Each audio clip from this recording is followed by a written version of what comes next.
This is immensely personal point in my life. My uncle was homeless and had schizophrenia. During a crisis, police were called and he was shot multiple times. Someone having a crisis outdoors oftentimes is just frankly illegal relative to someone having a crisis indoors.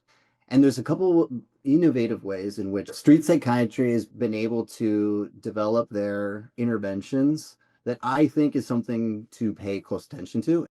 For example, when someone is needing to go to the hospital, in most places, the police come. Maybe the police come with EMS, or once they arrive, it's up to the discretion of the police officer to either place a person under arrest or bring them into treatment.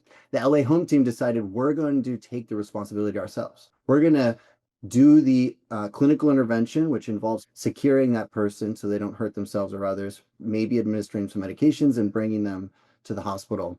Importantly, they've already contacted a hospital to figure out if they have an inpatient unit available. So the person doesn't just have to sit in an emergency room and then be transferred across town. They work with the hospital staff so they can continue to come to the inpatient unit to explain to them what's going on, why they're doing it. And they've contacted housing to ensure that when this person does stabilize, they can go and have either transitional permanent supportive housing on the after end. But I think it's a great example of how these interventions, sometimes involuntarily, can meet the person's recovery oriented goals, and that trust and loving care continues.